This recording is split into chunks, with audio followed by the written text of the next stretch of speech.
Em destaque no Panorama CBN. Oposição defende redução de salário para aprovação do fim da escala 6x1. TSE publica acórdão e diz que Cláudio Castro, ex-governador do Rio, não foi cassado. STF marca audiência de conciliação sobre distribuição de royalties do petróleo. Conselho Monetário Nacional aprova regras mais rígidas para o Fundo Garantidor de Crédito. E ainda acordo de cessar-fogo entre Israel e Líbano é estendido em 3 semanas. Panorama CBN. Fala, meus bons! Ótima sexta-feira para você que nos acompanha. Seja bem-vindo, seja bem-vinda. Eu sou o Pedro Bonenberger, te faço companhia por aqui nesse sextou no Panorama da Manhã. Bianca Santos, minha amiga, tá de folga. Na segunda-feira ela tá de volta, viu? Enquanto isso, nós vamos juntos por aqui. Em menos de 30 minutos eu te conto as principais notícias desta manhã. Hoje é sexta-feira, dia 24 de abril de 2026.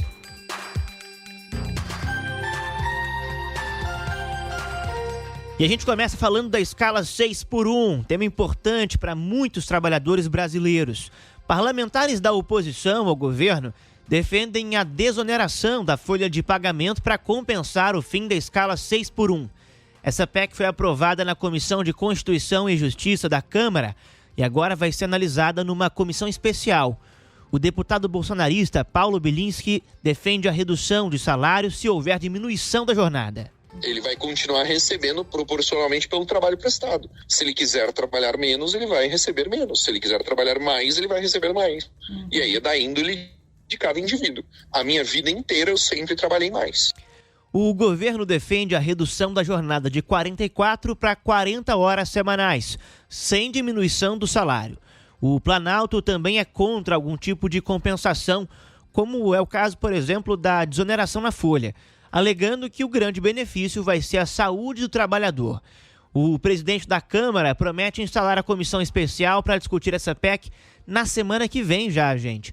Hugo Mota é contra a estratégia do governo de fazer as mudanças na escala por meio de um projeto de lei. Tivemos também, da parte do governo, a ideia, que na minha avaliação cabe questionamentos, de poder se fazer isso também por projeto de lei. O governo apresentou um projeto de lei com urgência constitucional nas últimas semanas, justamente demonstrando o interesse pela matéria e buscando, de certa forma, também trazer o seu posicionamento político favorável à redução da jornada de trabalho para a classe trabalhadora do nosso país.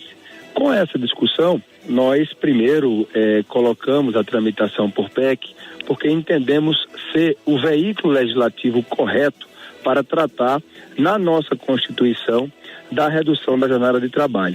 Agora, na Câmara, deputados já disputam a indicação dos partidos para a comissão especial que vai debater o mérito desse texto. A expectativa é de que esse grupo de parlamentares já discuta nos próximos dias questões ali como regime de transição, compensação para as empresas e pagamento por hora trabalhada. Sem dúvidas, é um dos assuntos mais importantes para os brasileiros nesse momento, a redução da escala de trabalho, da jornada de trabalho, e a gente fica pelo menos contente que os parlamentares brasileiros finalmente discutem um assunto relevante para o povo, para a população. Vamos torcer na expectativa para avançar numa solução importante para o país.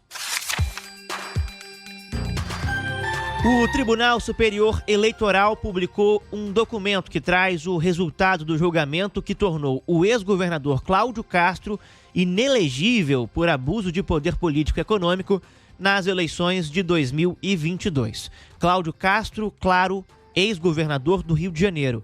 Esse acórdão, ele afirma que o TSE reconheceu que a vacância dos cargos de governador e vice aconteceu por conta de uma renúncia e não pela cassação dos diplomas. Segundo o Tribunal Eleitoral, a maioria dos ministros considerou prejudicada a cassação do diploma em decorrência dessa saída de Cláudio Castro do mandato. A definição sobre se a vacância foi motivada por renúncia ou cassação impacta diretamente o modelo de escolha do governador para o mandato tampão. Para você que não está acompanhando muito esse assunto no Rio de Janeiro, o mandato tampão seria esse mandato até outubro. Quem vai governar o Rio de Janeiro até as eleições de outubro, que vão definir um novo governador que assumiria em janeiro de 2026. Então, essa pessoa ficaria, na verdade, até um pouquinho mais, dependendo da decisão do Supremo, ficaria até o final do ano, até dezembro.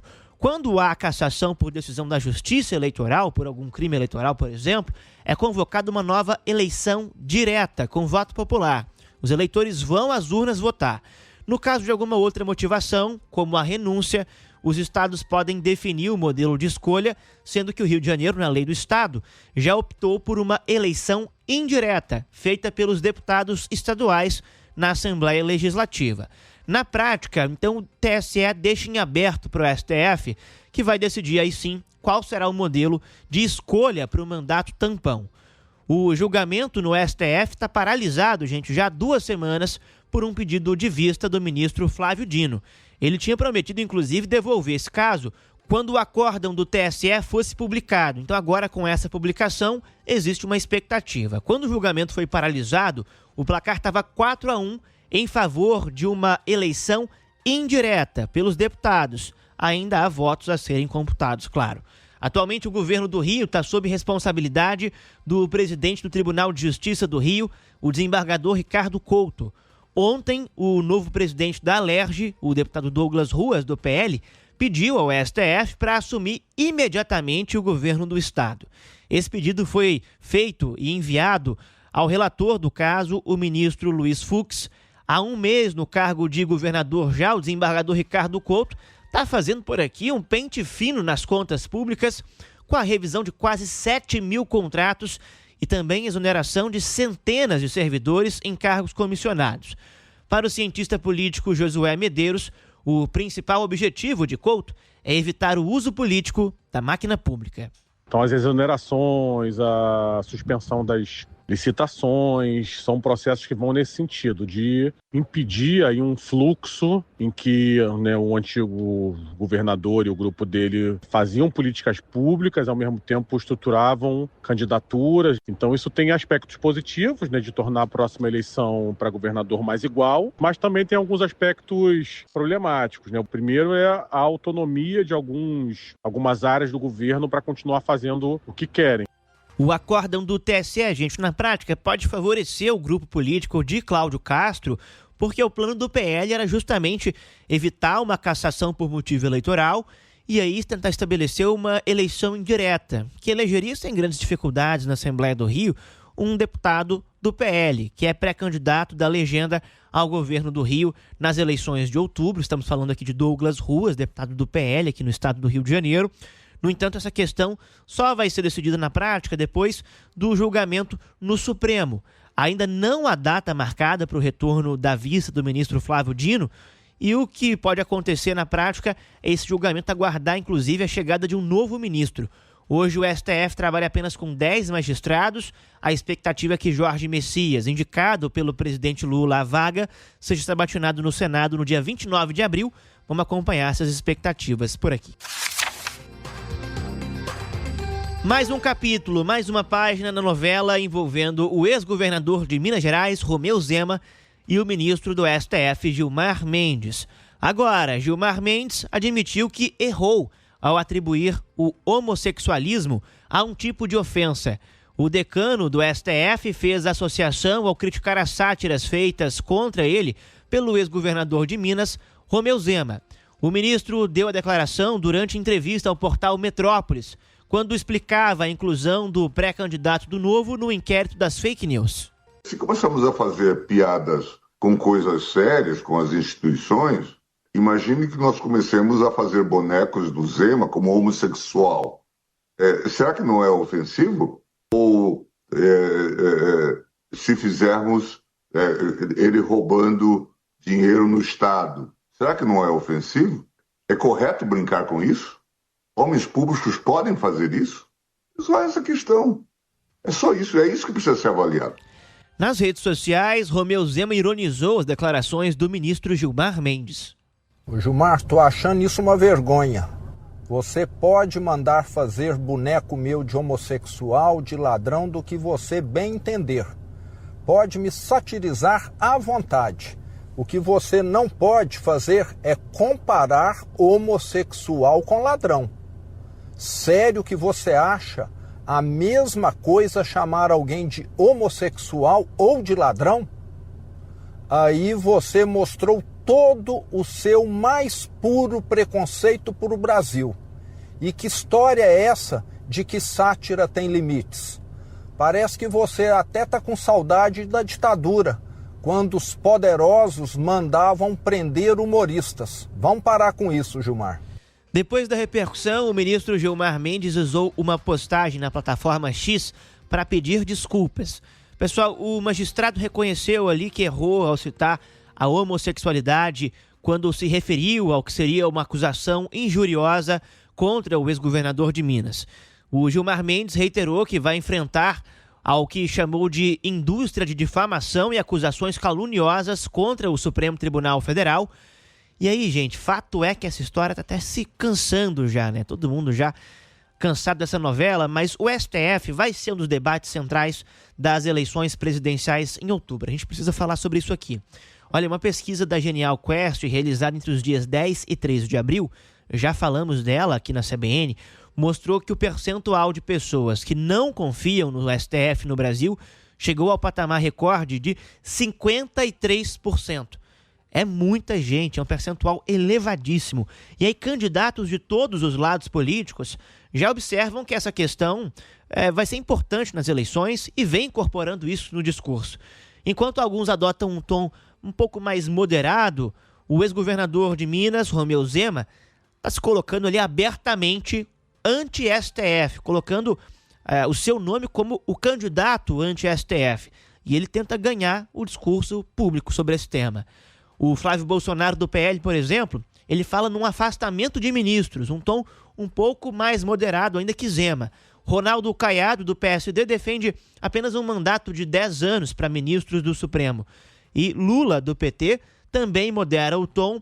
Ele fala, no caso, na criação de um código de ética. Veja que há um escalonamento, vamos dizer assim, né, de que Zema se coloca como um polo um pouco mais agressivo contra o Supremo. Flávio Bolsonaro, mesmo falando em afastamentos também, uma questão um pouco mais rígida, um pouco menos do que Zema, e a gente vai escalonando gradativamente. Ronaldo Caiado até Lula, que defende um código de ética, sem dúvidas vai ser tema central nas eleições desse ano. Falando em STF, o Supremo marcou para o dia 5 de maio uma audiência de conciliação entre os estados e municípios para tentar um acordo sobre a redistribuição dos royalties do petróleo, um tema que deve voltar a julgamento no plenário logo em seguida. A iniciativa acontece depois de mais de uma década de disputa e 33 reuniões técnicas com indicação de que há espaço para negociação. A relatora, a ministra Carmen Lúcia, poderá conduzir a audiência ou indicar um representante. Essa discussão, pessoal, envolve a validade de uma lei lá de 2012 que amplia a divisão dos royalties para estados e municípios não produtores, hoje suspensa por uma decisão liminar. De um lado, 19 estados e entidades municipalistas defendem a redistribuição e de outros estados produtores, como é o caso do Rio de Janeiro, do Espírito Santo, de São Paulo, alertam para perdas fiscais significativas, que são estimadas hoje em cerca de 8 bilhões de reais por ano para o Rio e 13 bilhões de reais para os municípios. Essa discussão ocorre em meio a outros debates sobre o petróleo aqui no Congresso. Lá em Brasília, a expectativa é de discussão do projeto do governo que possa permitir usar o lucro extraordinário do petróleo para baixar o preço dos combustíveis. A ideia, gente, de forma mais simples, é criar uma espécie de amortecedor fiscal. Basicamente, quando o preço do petróleo subir, do barril subir no mercado internacional, o aumento na arrecadação de royalties e de impostos no setor vai ser revertido automaticamente numa redução de tributos nas bombas. O governo quer conceder a redução das alíquotas de PIS, CONFINS e CID sobre a gasolina, diesel, etanol e biodiesel, enquanto durar essa guerra no Oriente Médio, que acaba oscilando o preço do barril. O texto foi protocolado em regime de urgência e conta com o apoio dos presidentes da Câmara e do Senado. O ministro do Planejamento, Bruno Moretti, destacou que, como o Brasil é produtor e exportador de petróleo, as receitas públicas aumentam quando o preço sobe em função de receitas com royalties, por exemplo. Toda vez que apurarmos em demonstrativos realizados pelas equipes técnicas que há aumento extraordinário da receita decorrente dos aumentos nas cotações do preço de petróleo. Este aumento servirá de compensação para a redução de tributos aplicáveis, repito, a esses combustíveis. Segundo o ministro da Fazenda, Dario Durigan, a ideia é mitigar os efeitos da guerra sem comprometer a meta fiscal. Uma proposta que mantém neutralidade fiscal, mas que nos permite seguir com mecanismos que mitigam o custo da guerra para a população brasileira, em especial os mais pobres. Ontem, as ações da Petrobras voltaram a subir por causa da alta no preço do petróleo, em função desse impasse diplomático entre os Estados Unidos e o Irã. Nessa madrugada, o barril do petróleo tipo Brent está cotado acima dos $106 por causa do bloqueio no Estreito de Hormuz. Falando no cenário internacional, o presidente dos Estados Unidos, Donald Trump, anunciou a prorrogação do cessar-fogo entre Israel e Líbano por mais 3 semanas, depois de uma reunião com autoridades dos países em Washington. A trégua, que havia começado no dia 16 de abril, com a duração inicial de 10 dias, deve agora se estender até a segunda quinzena de maio. E apesar disso, o acordo ainda enfrenta incertezas, já que os ataques continuam sendo registrados, incluindo o lançamento de foguetes pelo Hezbollah e bombardeios israelenses que deixaram mortos, entre eles uma jornalista. O cenário permanece instável no sul do Líbano, onde Israel mantém tropas em uma faixa de segurança dentro do território libanês. O conflito, retomado após ataques contra o Irã, já deixou milhares de mortos e reflete posições opostas. O Hezbollah afirma agir em resistência à presença israelense, enquanto Israel diz se defender de ações consideradas terroristas. O governo libanês defende a manutenção do cessar-fogo para negociar a retirada das tropas e a definição de fronteiras, enquanto Israel busca o desmantelamento do grupo e garantias de segurança. A pauta agora é economia, novas regras para o FGC. O Conselho Monetário Nacional aprovou um pacote de medidas para reforçar a segurança do sistema financeiro. Essas mudanças incluem alterações nas regras do FGC, o Fundo Garantidor de Créditos, e nas exigências de liquidez dos bancos.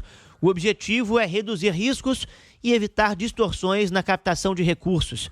No caso do FGC, o Conselho criou um novo parâmetro para limitar o uso excessivo de recursos garantidos pelo fundo.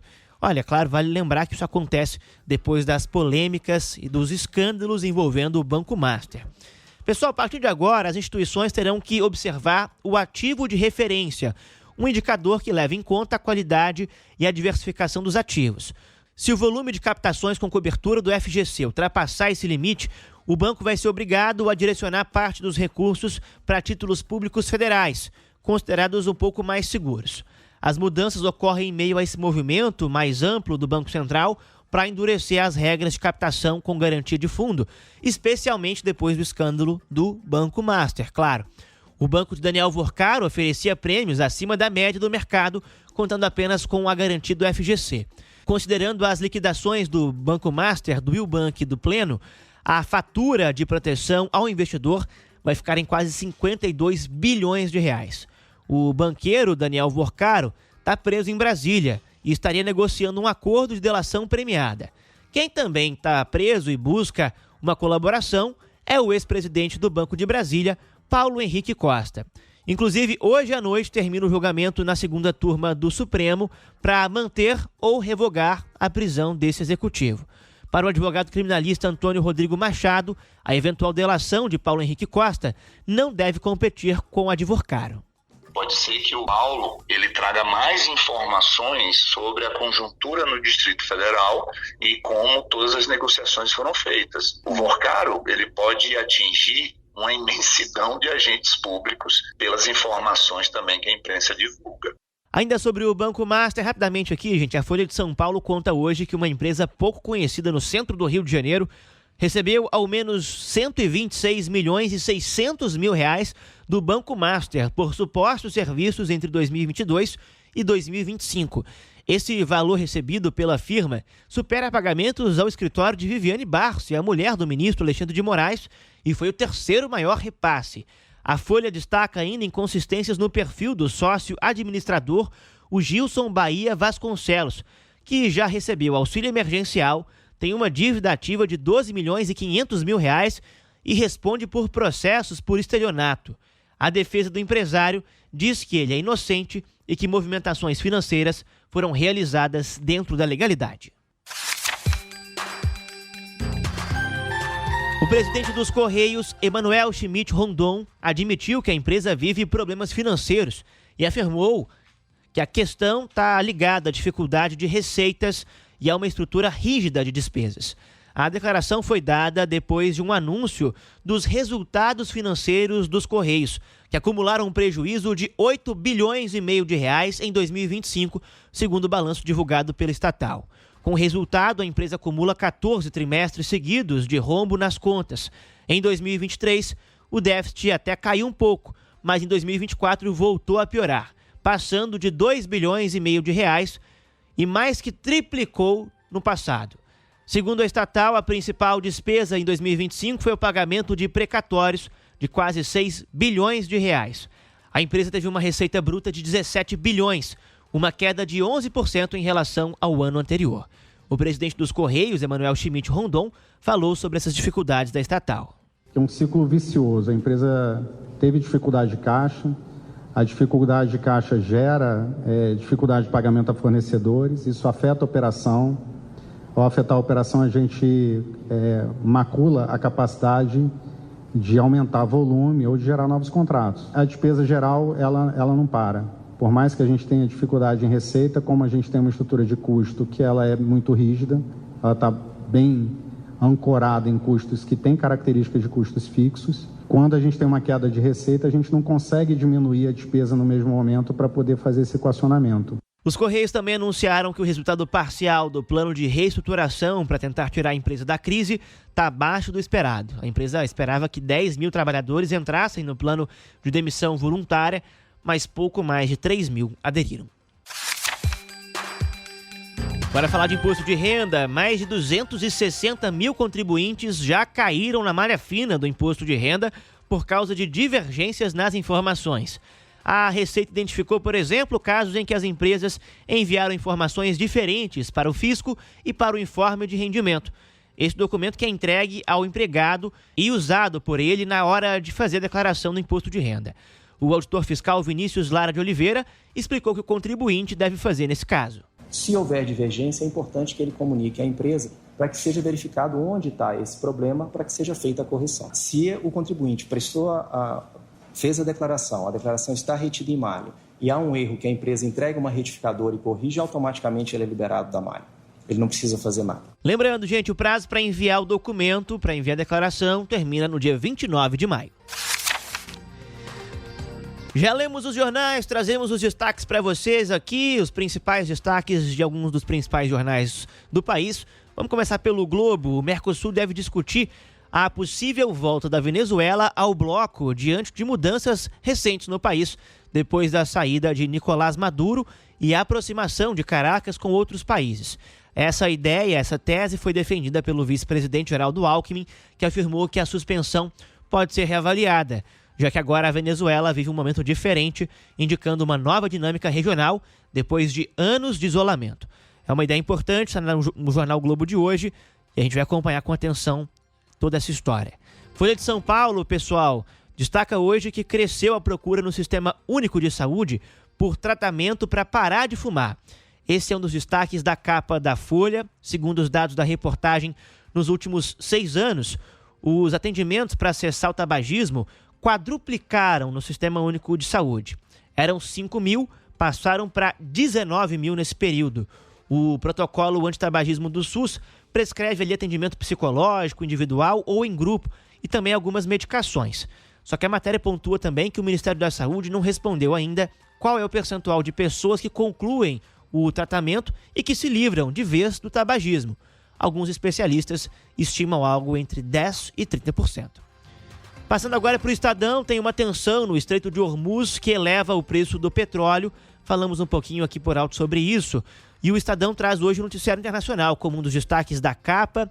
Nessa reportagem, o jornal aborda os últimos desenvolvimentos na guerra no Oriente Médio, com Donald Trump dizendo que os Estados Unidos agora têm controle total do Estreito de Hormuz, uma rota importantíssima para o transporte de petróleo e gás. Só que esse controle é questionado, viu? Porque, do outro lado, autoridades do Irã dizem ter depositado as primeiras receitas do pedágio coletado de navios que cruzaram a passagem nas últimas semanas. E, além disso, a matéria destaca ainda que a Guarda Revolucionária do Irã apreendeu alguns navios cargueiros, um da Grécia e outro dos Emirados Árabes, o que coloca esse controle em xeque ainda por agora.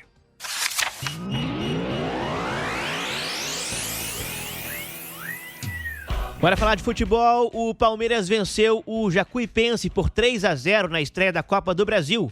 O Atlético Mineiro derrotou o Ceará por 2-1. Nos outros jogos, o Operário e Fluminense empataram em 0-0. É o mesmo placar de Atlético Paranaense e Atlético Goianiense. Ainda no futebol, o cenário mais complicado para o Botafogo. Notícia importante aqui: o John Textor foi afastado do comando da SAF do Botafogo por decisão do Tribunal Arbitral da FGV, a Fundação Getúlio Vargas. É basicamente um tribunal privado para mediações de conflitos, que apontou um risco de danos irreparáveis aos acionistas e torcedores. O afastamento é provisório e pode ser revisto após manifestações das partes.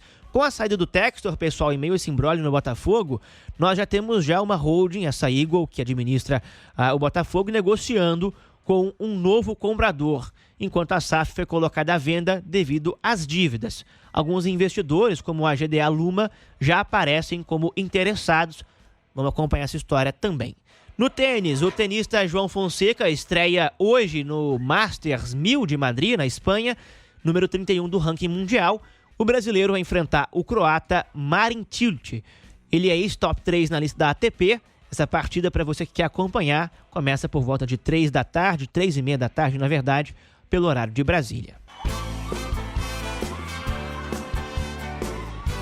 Hoje é sexta-feira, sextou, meus amigos. Mantendo a tradição, tem música no final do nosso panorama.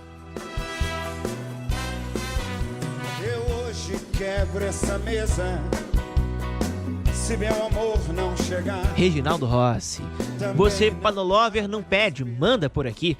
Pelos comentários do Spotify, o Gabriel Silva pediu para tocarmos a música Se Meu Amor Não Chegar, do Reginaldo Rossi. Tá pago, Gabi. Obrigado por nos ouvir. Acabo desesperando. Você pode também deixar seu comentário. Meu lema por aqui é: sinta-se em casa, mas lembre-se de que não está. Ou seja, fique à vontade, mas seja gentil, seja respeitoso, concorde, discorde, mas mantenha um mínimo decoro. O respeito é bom e todo mundo gosta. Essa edição do Panorama CBN foi produzida por mim, Pedro Bonenberger, e por Edmilson Fernandes. Trabalhos técnicos são de Reginaldo Pires. Lembrando que Bianca Santos estará de volta ao comando na segunda-feira. Os haters e os fãs, claro, principalmente, me encontram no Instagram pelo @pedro.bom, pedro.bohn. Hoje, no fim do dia, Leandro Gouveia volta aqui para a nossa lojinha e te conta o que rolou neste sextou. Um abraço, bom fim de semana, até a próxima.